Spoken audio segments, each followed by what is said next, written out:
రాష్ట్రానికి ఎంత అవసరమో అనేటువంటిది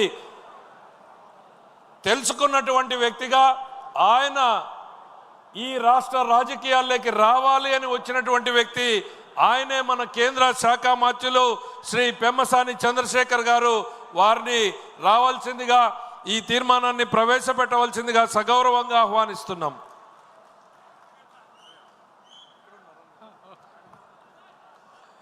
థ్యాంక్ యూ. నడిచొచ్చే రాజకీయ గ్రంథాలయం, 40 ఏళ్ల అనుభవాల విశ్వవిద్యాలయం, నిత్య నూతన ఆలోచనల విజ్ఞాన క్షేత్రం అయినటువంటి మాన్యశ్రీ ముఖ్యమంత్రి గౌరవ ముఖ్యమంత్రి శ్రీ నారా చంద్రబాబు నాయుడు గారికి ఓటమికి దడవని గుండె, ఒక చేత్తో పసుపు పచ్చ జెండా, మరో చేత్తో అభివృద్ధి అజెండా పట్టుకొని భవిష్యత్తుకు భరోసా ఇస్తున్నటువంటి మన యువనేత, ప్రియతమ నేత శ్రీ నారా లోకేష్ గారికి, అదేవిధంగా పార్టీని బాధ్యతాయుతంగా ముందుకు నడిపిస్తున్నటువంటి పల్లా శ్రీనివాస్ గారికి, పసుపు పర్ణ వేదిక, పసుపు సైన్యపు వేడుక అయిన ఈ మహానాడుకు విచ్చేసినటువంటి నాయకులకు, నిస్వార్థమైన కార్యకర్తలకు నమస్కారం.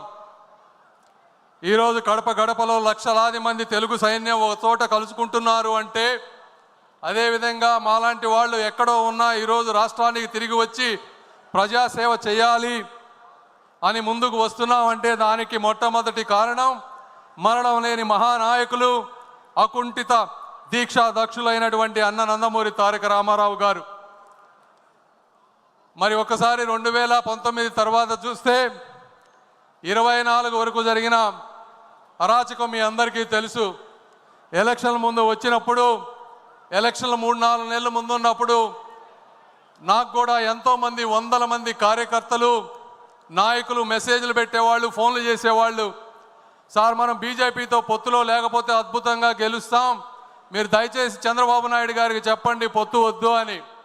అయితే ఆ రోజు నారా చంద్రబాబు నాయుడు గారి దగ్గరికి వెళ్ళి నేను ఒకటే చెప్పాను, సార్, తలలు పగిలినా, రక్తం చిందినా వెనకడుగు వేయని ధైర్యవంతులైనటువంటి కార్యకర్తలు, మాలాంటి నాయకులు మీ అందరికీ వెనుకగా ఉంటాం. మీకున్నటువంటి అపారమైనటువంటి అనుభవంతో మీకు నచ్చిన నిర్ణయం తీసుకోండి అని చెప్పి ఆ రోజు నేను కూడా చెప్పడం అయింది.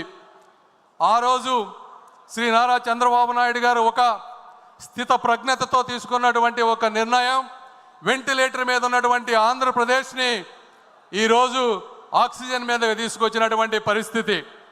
మరి ఈరోజు చూస్తే గత 5 సంవత్సరాల్లో జగన్మోహన్ రెడ్డి గారికి పూర్తి అధికారం ఉంది, కావాల్సినంత మంది ఎంపీలు ఉన్నారు, కావాల్సినంతటువంటి అవినీతి సొమ్ము ఉంది, ఆయనకు కూడా కొద్ది గొప్ప ధైర్యం ఉంది, అయినా కూడా ఏమీ చేయలేకపోయారు. మరి ఈరోజు చూస్తే తెలుగువాడు తలెత్తుకునేలా, తెలుగు జాతి గర్వపడేలా, ప్రపంచమంతా మన వైపు చూసేలా అమరావతి నగరం అద్భుతంగా రూపుదిద్దుకోబోతా ఉంది. ఈరోజు ఒక్కసారి అక్కడికి వెళ్ళి చూడండి. గత 5 సంవత్సరాల్లో అప్పుడు 14-19 మధ్య ఒక 2 యూనివర్సిటీలు వచ్చినాయి. ఆ 2 యూనివర్సిటీలు అమెరికాలో కూడా అంత అద్భుతంగా లేవు అని చెప్పి మీకు చూస్తే తెలుస్తుంది. అదేవిధంగా రాబోయేటువంటి అమరావతి మహానగరం చరిత్రలో ఒక మైలురాయిగా మిగిలిపోబోతా ఉంది. అదేవిధంగా మరి ఆగిపోయిన పోలవరం నేను చూశాను. నారా చంద్రబాబు నాయుడు గారు ఎన్నిసార్లు ఢిల్లీ వచ్చేవారు, ఎన్నిసార్లు కేంద్ర మంత్రులతో కలిసేవారు, ఏ విధంగా పోలవరాన్ని నెలలా ఫాలో అప్ చేస్తూ ముందుకు తీసుకువెళ్లారో ప్రత్యక్షంగా చూసినటువంటి వ్యక్తిని. అదేవిధంగా ఆగిపోయింది, ఆరిపోయింది అనుకున్నటువంటి విశాఖ స్టీల్ ప్లాంట్ని అర్ధరాత్రి 12-1 గంటల వరకు కూర్చొని స్టీల్ మినిస్టర్స్ తోటి, నిర్మలా సీతారామన్ గారితో కూర్చొని దానిని పూర్తి చేసినటువంటి మహానుభావులు శ్రీ నారా చంద్రబాబు నాయుడు గారు. మరి ఈరోజు రాయలసీమ ప్రాంతం చూసుకుంటే 5,000 కోట్ల రూపాయలతో 2 పారిశ్రామిక పార్కులు వస్తూ ఉన్నాయి. బీపీసీఎల్ ద్వారా 95,000 కోట్ల రూపాయల పెట్రోకెమికల్ కారిడార్ వస్తూ ఉంది. అదేవిధంగా రైల్వే ప్రాజెక్టులు చూసుకుంటే ఒక్క ఈ సంవత్సరమే 9,000 కోట్ల రూపాయలు రైల్వే డబుల్ లింక్కి, ట్రిపుల్ లింక్కి, అదేవిధంగా అద్భుతంగా తీర్చిదిద్దే రైల్వే స్టేషన్ల కోసం అన్ని ప్రాంతాల్లో ఆర్ఓబీలు, ఆర్యూబీలు, వందే భారత్ ట్రైన్లు ఇవన్నీ వస్తూ ఉన్నాయి. ఒకప్పుడు ఆంధ్ర రాష్ట్రానికి కేంద్ర బడ్జెట్లో రైల్వేకి 1000 కోట్లు కూడా ఉండేది కాదు. అలాంటిది కేవలం ఒక్క సంవత్సరంలో 9000 కోట్లు, 5 సంవత్సరాల్లో 50,000 కోట్ల రూపాయలు ఈరోజు వస్తూ ఉంది. అదేవిధంగా నేను ఎంతోమంది నాయకుల్ని చూశాను, కానీ ఒక వ్యక్తి యొక్క కార్యదీక్షత, నేను వారు ఇక్కడ ఉన్నారని వారు పొగటం గురించి నేను చెప్పడం లేదు. వ్యక్తిగతంగా నాకు ఎటువంటి స్వార్థం లేదు, దేవుడు అన్నీ ఇచ్చాడు. అయితే ఈ వాస్తవాలు కూడా ప్రజలకు తెలియాలని ఈరోజు చెప్తా ఉన్నాను. ప్రపంచంలో మన ఇండియాలో ఈరోజు మీరు తీసుకుంటే అత్యధిక వెడల్పు ఉన్నటువంటి రోడ్డు 14 లైన్లు ఉన్నటువంటి రోడ్డు, అది 160 ఫీట్లు ఉన్నటువంటి రోడ్డు. ఇలాంటి రోడ్డే అమరావతి ఔటర్ రింగ్ రోడ్డుకి కేంద్ర ప్రభుత్వం ప్రతిపాదించింది. అయితే నారా చంద్రబాబు నాయుడు గారు దాన్ని 230 ఫీట్ల రోడ్డు కావాలని అడిగారు. ఆ రోజు గడ్కరీ గారు ఉండి, ఇండియాలోనే ఇంత పెద్ద రోడ్డు లేదు, అమరావతిలో అక్కడ జనం లేరు, ఎందుకు మీకు అంత పెద్ద రోడ్డు అంటే నారా చంద్రబాబు నాయుడు గారు చెప్పినవి, సార్ నేను ఉంటానో ఉండనో తెలియదు, ఈరోజు మీరు హైదరాబాద్ చుట్టుపక్కల చూస్తే ఒకప్పుడు అక్కడ కూడా కార్లు వెళ్ళేవి కాదు, ఈరోజు అక్కడ ట్రాఫిక్ జామ్ అయిపోతుంది. అయితే నాకు తెలుగు జాతిపై ఉన్నటువంటి ఒక నమ్మకం, ఆంధ్రప్రదేశ్ ప్రజలపై ఉన్నటువంటి ఆ స్ఫూర్తిపై ఉన్నటువంటి నమ్మకం, ఈరోజు ఆంధ్రప్రదేశ్ ఈరోజు ఇలా ఉంటే ఉండొచ్చు, కానీ 25 సంవత్సరాల తర్వాత అక్కడ 1 ఎకరం భూమి కూడా మేము కొనలేం. కాబట్టి మీరు ఎట్టి పరిస్థితుల్లో దాన్ని 230 ఫీట్లు చేయండి. దీనికి అవసరమైతే నేను 1000 కోట్ల రూపాయలు మా రాష్ట్రం నుంచి వస్తాను, నేను చూడకపోయినా నా ఆంధ్ర రాష్ట్ర ప్రజలు ఈ రోడ్డుపై అనుభవించాలి అని చెప్పినటువంటి వ్యక్తి, దీనికి నేను ప్రత్యక్ష సాక్షి అని చెప్తా ఉన్నాను. అదేవిధంగా జగన్మోహన్ రెడ్డి గారు గత 5 సంవత్సరాల్లో రాష్ట్రంలో ఉన్నటువంటి అనేక వ్యవస్థలు, స్కీములు అన్నిటినీ కూడా నాశనం చేసినటువంటి వ్యక్తి. 90 స్కీములు ఉన్నాయి, దాదాపుగా 90 స్కీముల్లో 90 స్కీములు కూడా ఒక ఇన్స్టాల్మెంట్ తీసుకొని వాటికి స్టేట్కి మ్యాచింగ్ ఇవ్వాల్సిన డబ్బులు ఇవ్వకుండా ప్రతి వ్యక్తికి, వ్యవస్థకి అన్యాయం చేసినటువంటి వ్యక్తి శ్రీ జగన్మోహన్ రెడ్డి గారు. ఈరోజు చూస్తూ ఉంటే కార్యకర్తలకు కూడా నేను ఒకటి చెప్తా ఉన్నాం, 2014-19 మధ్య ఆ రోజు నారా లోకేష్ గారు పంచాయతీరాజ్ మంత్రిగా ఉన్న రోజు వేసినటువంటి సిమెంట్ రోడ్లే ఈరోజు ఎస్సీ, ఎస్టీ, బీసీ కాలనీలో ఒక అద్భుతంగా ఉన్నాయి. ఒక్కసారి ఊహించుకోండి, గత 5 సంవత్సరాల్లో ఆ సిమెంట్ రోడ్లు వేసి ఉండకపోతే ఒక్క ప్రాంతంలో కూడా తిరగడానికి రోడ్లు ఉండేవి కావు.